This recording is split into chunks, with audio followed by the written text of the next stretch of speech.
Puxa uma cadeira, senta aí. Eu sou Danilo Moreira e estou aqui para a gente conversar sério sobre a questão do meio ambiente e o quanto nós, seres humanos, estamos interferindo negativamente nele. A gente tem que conversar seriamente sobre mudanças climáticas. O homem vem contribuindo já há muitos anos com o aumento na emissão de gases de efeito estufa. E na atualidade, essa realidade tornou-se um problema crônico da sociedade. O efeito estufa natural ele existe desde antes do surgimento dos primeiros hominídeos. Independente da ação do homem, se dá porque a energia solar de comprimento de onda curto, chamado ultravioleta, ultrapassa a atmosfera atingindo a superfície terrestre sem ter interagido com os gases de efeito estufa. Após atingir a crosta terrestre, essa energia passa a ser refletida com um comprimento de onda mais longo, o infravermelho, esse capaz de interagir com os gases de efeito estufa presentes na atmosfera. Isso permite que parte dessa irradiação seja absorvida na atmosfera, aumentando a temperatura média do ar e mantendo-a por volta de 15 graus Celsius. Se não encontrássemos esses gases presentes na atmosfera terrestre, a temperatura média da Terra seria 33 graus Celsius menor, o que deixaria uma temperatura global de menos 18 graus Celsius, algo que inviabilizaria a vida no planeta. O problema não é o efeito estufa natural. O problema é que as atividades do homem estão incrementando os efeitos do aquecimento global. E isso começa lá atrás, já desde a primeira Revolução Industrial. A Revolução Industrial, entre os séculos XVIII e XIX, elevou a necessidade por produção de energia a níveis inéditos até então. E a pura queima de madeira já não era suficiente para obtê-la. O mundo começou a utilizar carvão, depois derivados de petróleo, chegando às reações termonucleares. A queima de combustíveis fósseis é o principal recurso energético empregado até hoje. E é a maior fonte antropogênica de gases estufa, como o dióxido de carbono.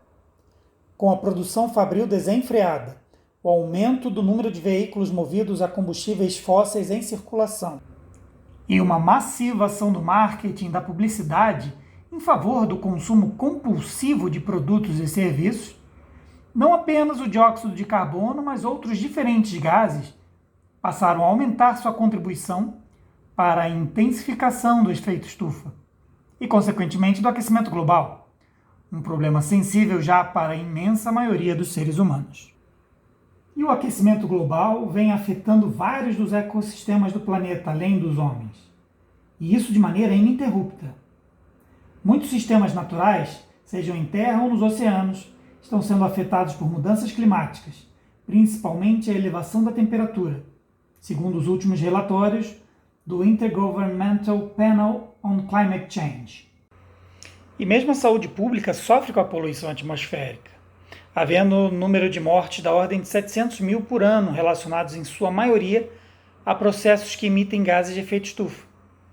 Dentre os gases de efeito estufa, o mais comumente liberado na atmosfera é o dióxido de carbono, que representa cerca de 55% do total dos gases emitidos. Quando grandes quantidades de matéria orgânica ricas em dióxido de carbono ficam por muito tempo submetidas a certas condições de temperatura e pressão, elas acabam gerando petróleo ou outros combustíveis fósseis, que são utilizados pela sociedade e que movimentam nossas máquinas e nosso estilo de vida. O problema é que a queima desses combustíveis está liberando esse gás de efeito estufa na atmosfera, aumentando a temperatura do planeta. Mas o dióxido de carbono não é nossa única preocupação.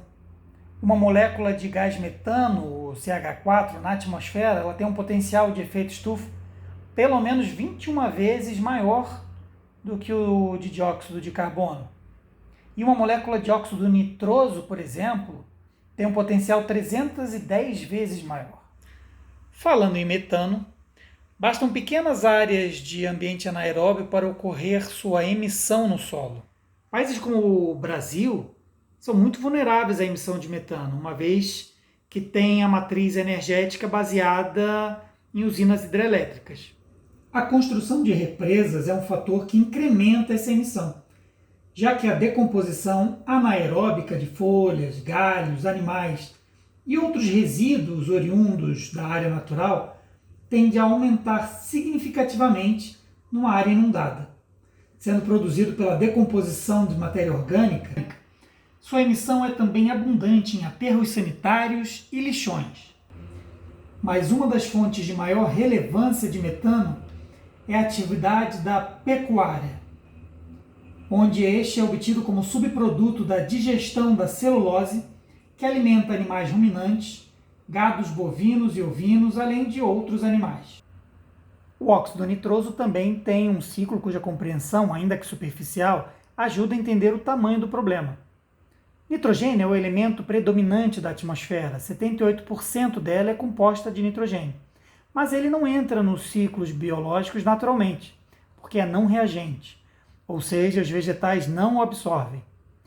O nitrogênio tem de ser transformado em amônia por certas bactérias presentes no solo, ou que fazem simbiose com as raízes de certas plantas, sobretudo leguminosas. Essa amônia é transformada em nitrito e depois nitrato, ficando disponível no solo para os vegetais e, em consequência, para os animais que os ingerem ao longo da cadeia alimentar. O homem natural tem fixado o nitrogênio no solo há gerações, simplesmente consorciando suas plantações com leguminosas. Mas na sociedade moderna, essa solução natural foi substituída pelo uso de fertilizantes, que acabam provocando uma overdose no sistema. O problema é que o excesso de amônia com o nitrito forma óxido nítrico e nitroso. O primeiro, em contato com o vapor d'água, forma chuva ácida. E o segundo é um potente gás de efeito estufa.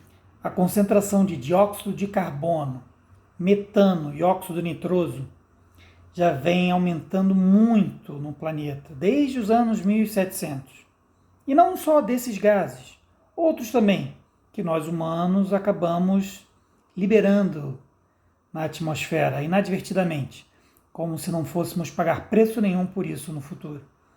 Só que esse futuro está chegando e a gente vai ter que pagar. De acordo com a Organização Mundial de Saúde, a OMS, anualmente cerca de 8 milhões de pessoas são afetadas fatalmente por doenças provenientes da poluição do ar.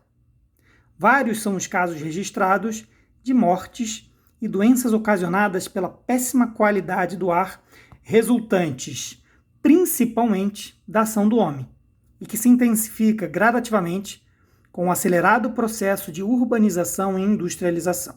O monóxido de carbono, por exemplo, que na corrente sanguínea apresenta alta afinidade com a hemoglobina, componente das células hemácias e responsável pelo transporte de oxigênio no corpo, formam com essa hemoglobina o complexo carboxihemoglobina, o qual impede que o oxigênio se ligue à hemoglobina e seja distribuído pelo corpo.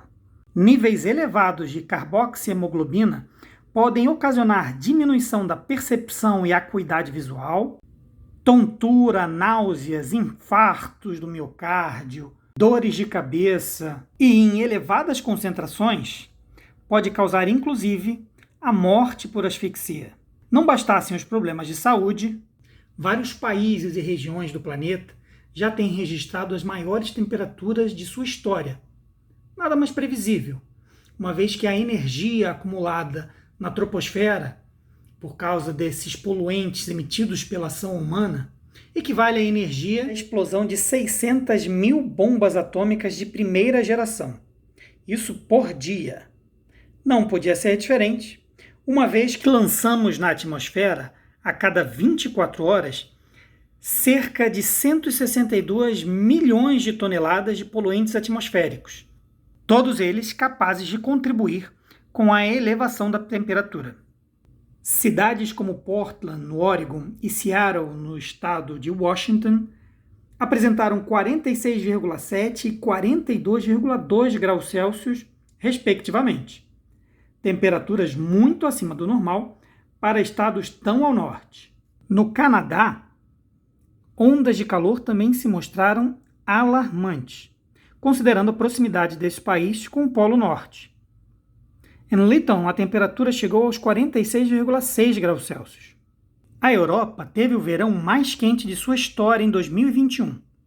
Na Sicília, A impressionante marca de 48,8 graus Celsius foi registrada, assustando não só os italianos, mas toda a comunidade europeia. O verão asiático de 2021 também foi o mais quente já visto. E no Oriente Médio, Omã estabeleceu a inacreditável marca diurna de 51,6 graus Celsius. E dentre as menores temperaturas que ocorrem nas variações durante a noite, registrou a maior mínima noturna, não só da Península Arábica, mas de todo o mundo, 42,6 graus Celsius, sem sol. O aumento das temperaturas afeta principalmente as pessoas mais vulneráveis. Os mais pobres moram mais perto dos centros urbanos, para terem melhores chances de conseguir empregos e buscarem uma vida mais digna. Mas em lugares feitos basicamente de concreto e asfalto, que absorvem o calor retendo mais tempo que o normal, como ocorre nas grandes cidades, que ainda contam com poucas árvores para refrescar o ambiente com sua evapotranspiração, se formam as ilhas de calor. E essas comunidades mais carentes têm de enfrentar esse calor extremo. Além disso, essa elevação da temperatura sobre os oceanos cria a perfeita condição para o surgimento de novos furacões, o que vem se intensificando indiscutivelmente nas últimas décadas. Se o ar está mais quente, também suporta uma quantidade maior de vapor d'água, de modo que temporais e tempestades têm cada vez mais se tornado frequentes e intensos. Graves tempestades já acontecem 4 vezes mais do que ocorriam há 40 anos. E não podemos nos esquecer que se a temperatura está subindo, estão aumentando os incêndios florestais.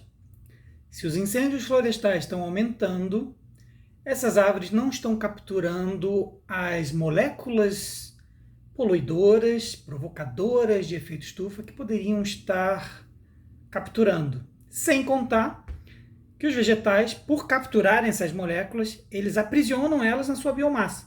Se a gente está queimando essa biomassa, a gente está liberando eles na atmosfera.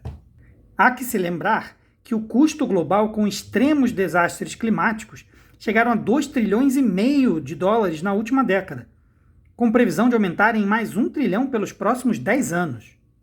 O incremento na emissão de gases de efeito estufa pode ser muito prejudicial ainda por provocar derretimento em geleiras, em decorrência da elevação da temperatura global, que provoca um aumento do nível dos mares e perda de habitat para vários organismos.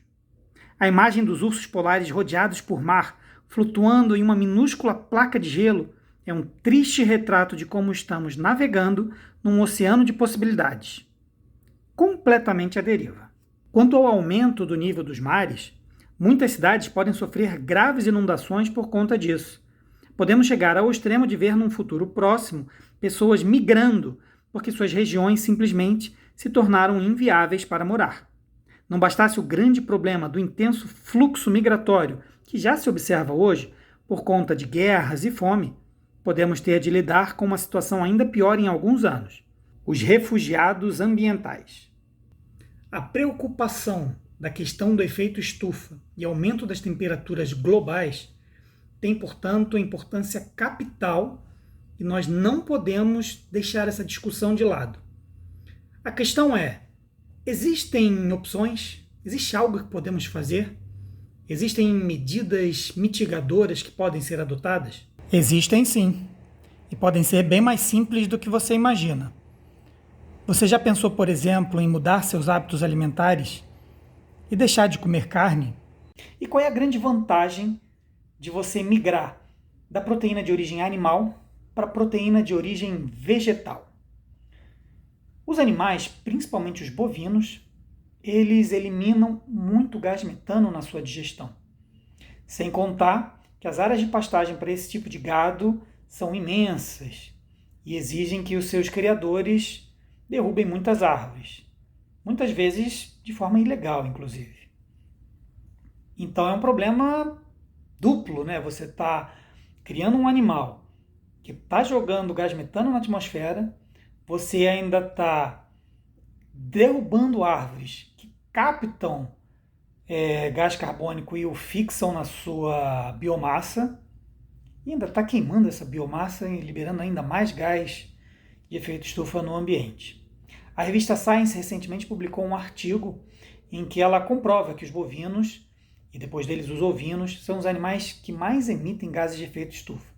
Mesmo se forem criados com as melhores práticas do mercado, eles ainda não conseguem competir com a mesma quantidade de proteína que seria produzida de forma vegetal. Os dados mostram ainda que 1/4 da produção de GEE, os gases de efeito estufa, vem da produção de alimentos, dos quais a metade tem origem na produção de proteínas animais. Apesar de que as carnes contribuem com apenas 1/5 da quantidade de calorias consumidas no mundo. Segundo o relatório emitido em Glasgow em 2021, durante a COP, o grande evento global para se tratar da questão climática, uma dieta à base de vegetais reduziria em até 50% a quantidade de gases estufa que são liberadas para a atmosfera por causa da produção alimentar. Mas a adoção de uma dieta 100% vegetariana é necessariamente a resposta à questão climática? Não, até porque muitas pessoas vão ter muita resistência a fazer uma alteração de sua dieta de forma tão radical. Então, se o produtor rural, o pecuarista, ele adotar práticas melhores para otimizar a produção de carne, ele já contribui bastante para que a gente mitigue esse problema. Já que estamos mudando o foco do consumidor para o produtor, a gente pode indicar pelo menos 4 práticas que ajudariam o pecuarista a mitigar as suas emissões de gases de efeito estufa. A gente pode reduzir a presença vegetal na alimentação do rebanho, fazendo uso de suplementos nutricionais que reduziriam a liberação de metano na fermentação gástrica, cuidar da fertilidade do solo com o uso de nutrientes e leguminosas, e alternar também a localização dos animais de um pasto a outro, para que a vegetação tenha tempo de se recuperar. Essas 2 últimas medidas são importantes porque a erosão também é um problema, já que o solo com cobertura vegetal saudável também absorve gases de estufa, enquanto o solo descoberto libera gás carbônico para a atmosfera. E uma 4ª medida seria promover o abate prematuro do bovino. Com menos tempo de vida, ele acaba emitindo menos metano para a atmosfera. Só que essa 4ª medida parece um tanto cruel, né? Bom, você tem outra solução, você pode simplesmente migrar completamente para um padrão de vida vegetariano. Bom, mas eu já falei demais e ficar falando muito tempo assim me deixou com fome. Vamos preparar uma comida gostosa. Para matar essa fominha que deu, vamos fazer uma salada rica em proteínas, mas sem nada de origem animal.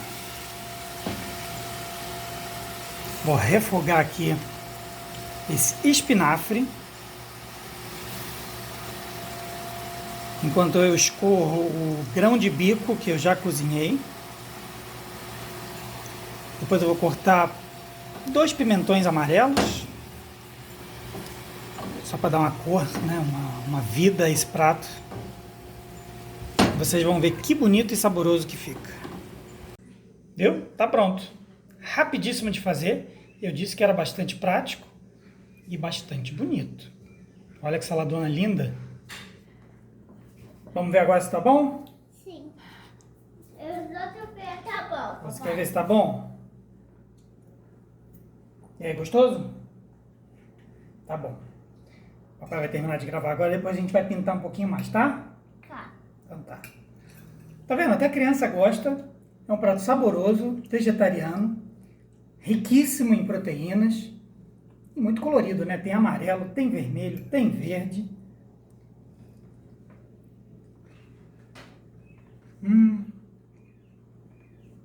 E tem sabor, né? Outro ponto importante a se mencionar é quanto à geração de energia. Sem energia, nossas cidades param. O tráfego não pode fluir, os hospitais deixam de prestar assistência médica, as ruas se tornam mais inseguras e nem nossos celulares vão ter mais a utilidade que tem hoje em dia. Mas a energia que a gente usa não precisa ter necessariamente uma origem fóssil, não precisa ser queima de combustível fóssil.